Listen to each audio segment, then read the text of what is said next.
Hello, it's not actually a personal story, but it's about a book I have. I actually bought the book at a car boot sale. It's a little poetry book, but written in the first page is the writings of a suffragette. Mary, Lady Northcliffe. In 1918, Lady Northcliffe, wife of the... Hello. My mother, Catherine Mary Bomford, her name was, when she was... Hi, my story is about a lady called Edith Pratt.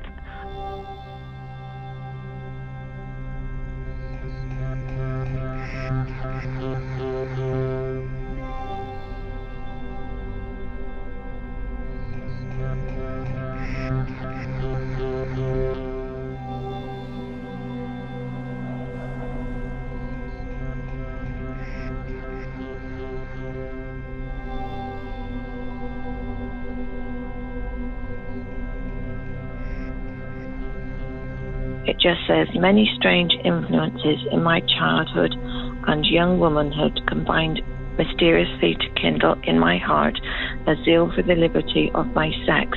The right of women to the parliamentary vote was only one of many sights which spurred to action a small group of women under my leadership.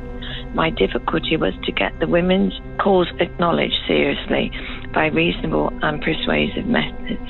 Repeated failures, however, showed the necessity of revealing our sincerity by extraordinary and spectacular means. I, along with others, endured much privation in prison, and the cause which burnt in my heart drew me deliberately to add to the suffering and persuade others of my sisters to a like cause. We were subject to much ridicule and severe criticism, even from those to whose cause we were dedicated. And yet victories won at the price of our humiliation are now the unquestionable and established heritage of all our sisters.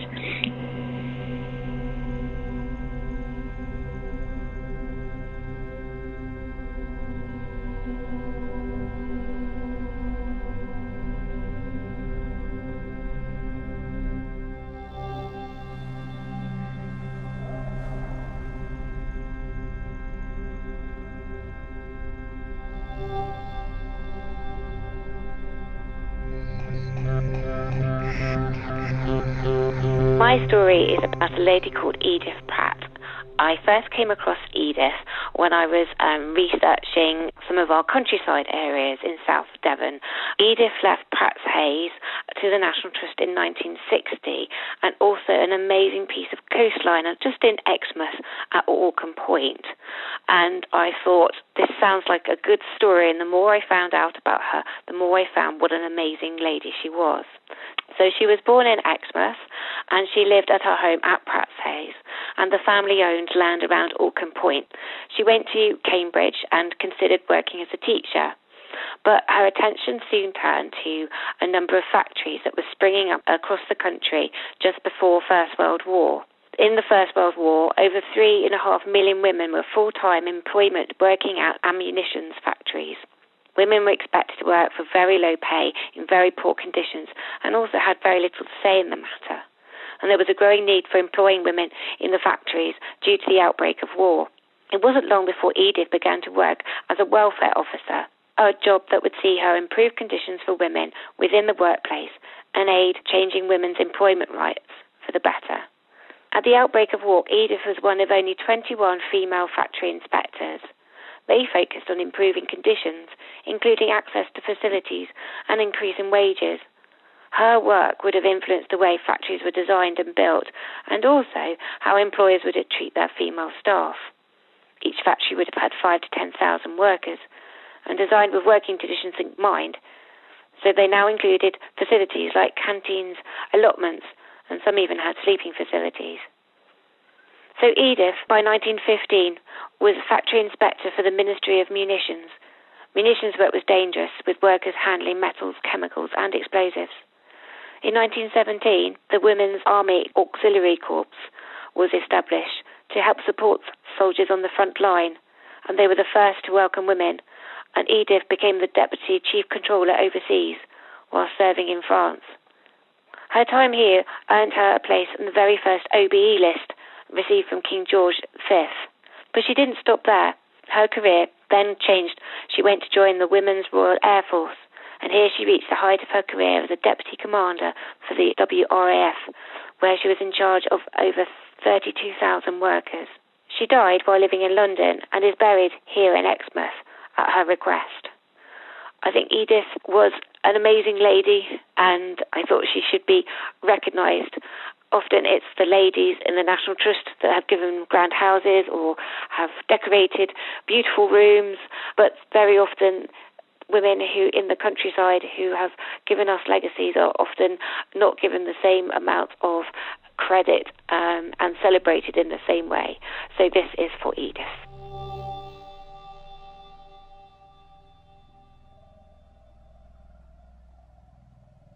Hello, my name is Rachel Dewey, and I would like to nominate Mary, Lady Northcliffe. In 1918, Lady Northcliffe, wife of the press baron Lord Northcliffe, launched a campaign for the Red Cross, asking women across Britain and the Empire to donate a pearl in memory of a life lost or changed forever by the war. Her appeal took off more than she could have ever imagined, and over the next 9 months, nearly 4,000 pearls poured in, which were made into 41 necklaces, which were auctioned at Christie's shortly after the armistice in December 1918. The launch raised nearly £100,000 for the Red Cross, which would be about £5 million in today's money, and it was used to help wounded soldiers after the war in a number of ways. Lady Northcliffe's appeal went across the country because she used her husband's newspapers the whole time. Nearly every day in the Daily Mail and the Times, stories appeared about the women who'd given to the Red Cross Pearl Appeal.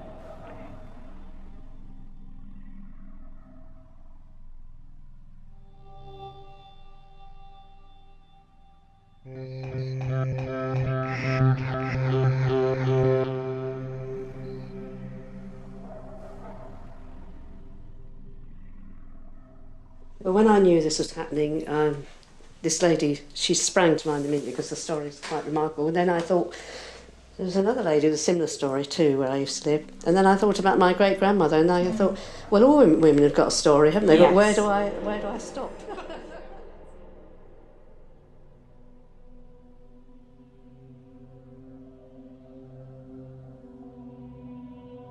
My mother, Catherine Mary Bomford, her name was, when she was born. She was the daughter of a farmer around near Evesham, and she started the Worcestershire branch of the Women's Land Army in her house in Malvern. By that time her name was Catherine Mary Coombs. After she started the Women's Land Army in Worcester, she was a secretary there, and later on in 43, I think, she became the area organiser of the Land Army in Wales. So she travelled all the way throughout Wales for the rest of the war. Until the day she died, she could recognise all the roads that she travelled along, because there were no road signs and she could only use hooded headlights. And so she got to know it by where she was. She couldn't use a map either. They weren't allowed. She took her job really seriously, and she was always on the side of the girls, the land girls, and she berated a lot of the farmers for not treating the girls with respect and understanding, because a lot of the girls that she recruited came from Birmingham and various places where they'd never seen a blade of grass, a lot of them, and so they needed a lot of teaching so that they knew what they were doing. And the farmers, to begin with, didn't think it was a good idea to have them, but she had to teach the farmers how to teach the girls. I think she gained a lot of respect through that. She was a very feisty lady.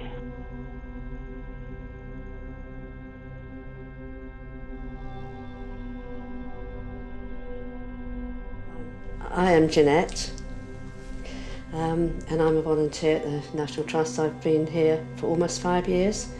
I work in the manor, and when I was working in my career, I was a tutor for textiles and embroidery, so they immediately fell on me once I started volunteering here. I'm really working twice as hard as when I went to work and guiding in the house and volunteering, and I really enjoy myself now. So I've been retired for some time, so this gives me my reason for being, and it's very social, and I thoroughly enjoy it.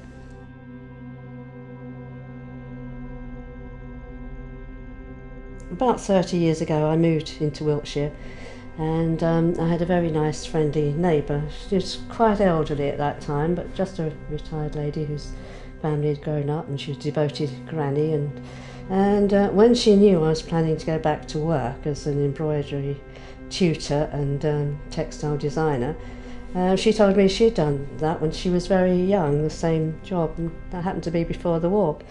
Anyway, I encouraged her to talk, and she told me that she thoroughly enjoyed her life teaching, and she was very career-minded, which was very unusual before the war in the 30s. She said the war came along and her husband joined up to do his bit in the army. She felt rather guilty because she said she was enjoying her life so much, and she felt selfish, and she was very, very Christian lady, and she thought, well, she had to join in the war effort, yet she really objected to the war. So anyway, she finished work, gave in her notice and finished work, and then took steps to find out where she should go. Then she was trained, and well, she was asked a lot of questions about what she could do, and they asked if she'd like to work in radar. She was sent out to Bletchley Park, where she was trained, and she had to take an oath at the time that she was sworn to secrecy because it was important war work, and she was particularly adept at this radar work she was doing. And she got on very well socially, and she said it was very nice, and she enjoyed it and felt she was really doing her bit. And one night she detected a plane doing strange things, and it was coming, she could see where it was coming from in Germany, and it was across the channel, and other planes kept coming into the radar and dropping down, and she assessed there were about 12 planes coming, and she worked out where they were going. She could work out a route, but they were trying to keep under the radar unsuccessfully. Anyway, she reported that, and then of course this whole party of planes was averted. Don't quite know what happened to them. I think they ejected a lot of their bombs into the channel and went back, and this happened twice, and she was highly commended for her thoroughness in her work. She had a little bit of personal glory there, but she wouldn't look at it that way. She said, I got on and I felt I was really helping the team. The war came to an end in 1945, and the site manager got the OBE and a beautiful medal for her work. And she was told, now go back home to be a housewife, which is what she did, and she had her family and brought them up as everybody else did after the war, and suffered, rationing and difficulties, and she'd kept this secret to herself all her life. And she said, I didn't want a medal, I didn't want any glory. She said, I did it for God and to save lives. She said, I was happy that the site manager got the reward. She was so modest, and she very kindly gave me all her work and research that she'd done on her textiles in the 1930s. And I still, refer to these things that she gave me, and she died when she was 88, and the story has died with her. And she stays in my mind because she's so unknown and such a lovely lady, and she did it for the glory of God, I suppose, and for her fellow man, such a lovely, modest person.